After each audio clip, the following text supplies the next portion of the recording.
Tudo certinho aí, povo? Espero mesmo que vocês estejam conseguindo superar todas essas dificuldades, que elas sirvam para que a gente possa aprender a ser um pouco melhor. E que tão logo a gente possa continuar as nossas aulas, é o que eu sempre venho falando aqui, eu acredito que muitos de vocês aguardam isso, que tão logo a gente possa estar fazendo essas aulas, esse processo de ensino-aprendizagem como a gente sempre fez, com a maior dedicação minha e de vocês. Mas vamos lá.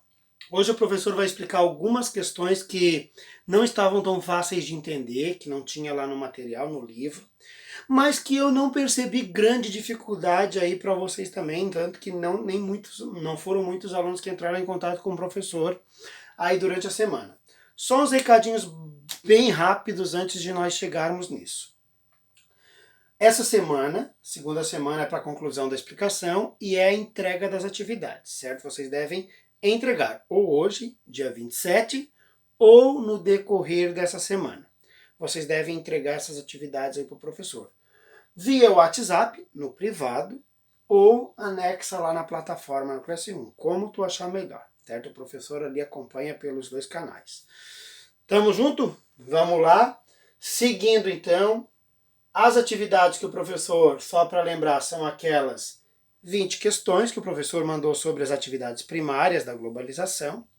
E algumas questões, especialmente a partir da 17, o professor não tinha tão fácil, tão claro isso lá no livro.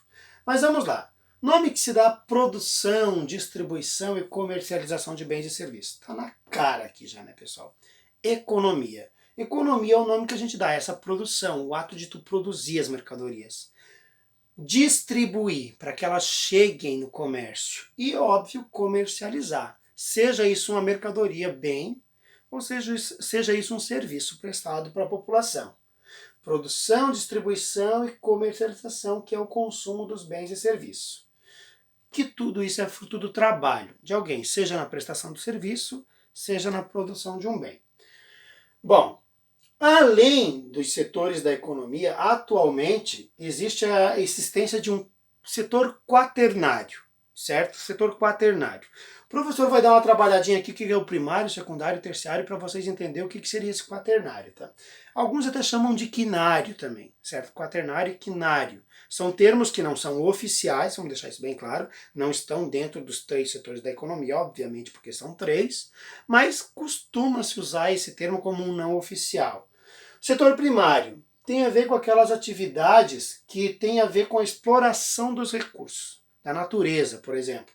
A agricultura, a pecuária, a criação de gado, o extrativismo animal, a pesca, o extrativismo vegetal, o látex, o extrativismo mineral, a mineração. Aqui quando é em pequena quantidade, especialmente, tá? Quando isso ultrapassa grande quantidade, ele já vai lá para o setor secundário, certo? Quando esse extrativismo é em grandes proporções, para fim de industrialização, aí já a gente considera esse extrativismo como um setor secundário. Isso vale para a construção civil também, certo? O pedreiro está lá fazendo a tua casinha, setor primário. Ele está construindo um edifício, uma estrada, já caracteriza como uma grande obra, certo? Então, setor secundário.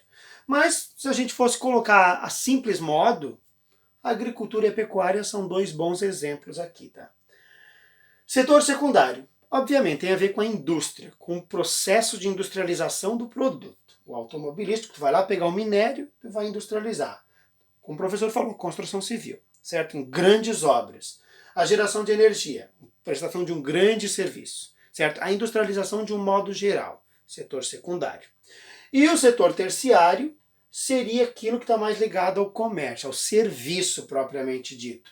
Então, por exemplo, aqui o setor serviço de um modo geral, o professor, o médico, o enfermeiro, o advogado, o bombeiro, o policial, enfim, setor de serviços. O comércio de um modo geral, a loja, o mercado, setor de transportes, que está dentro do setor de serviços. E o setor de eventos e entretenimentos, aquela empresa que produz um grande evento. Ela vai caracterizar esse setor terciário. E o setor quaternário vai estar ligado àquilo que é muito moderno. Por exemplo, a informática, a eletrônica, a produção de chips, que está ligada nessas 2 áreas. a robótica, a cibernética, a informática, a pesquisa, certo? Isso que está acontecendo hoje em dia, vamos pensar, essa luta incessante por descobrir uma vacina que possa trazer a cura para a Covid-19.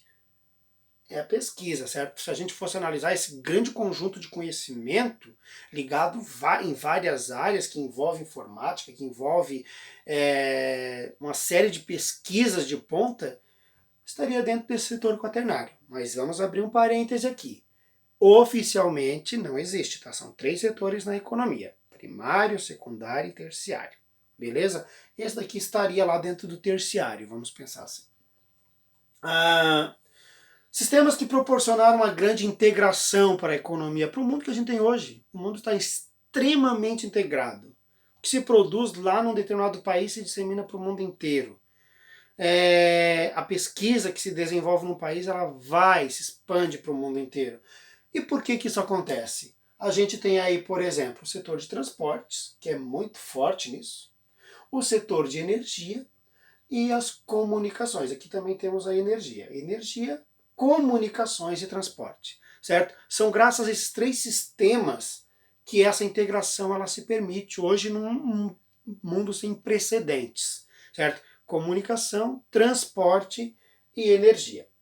E aí tinha lá o quadrinho da Vinci, onde tu deveria colocar ou uma atividade ou um desenho para falar do setor primário, que o professor usou uns exemplos ali em cima, para falar do setor secundário e para falar do setor terciário. Beleza?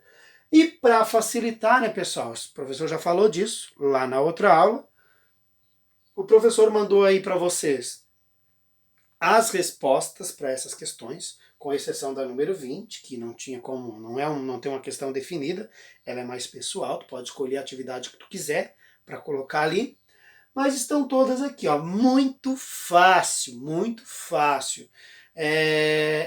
Usem essas facilidades para trazer melhorias para o teu dia a dia e para te ter um pouco mais de paz, de satisfação na resolução das atividades.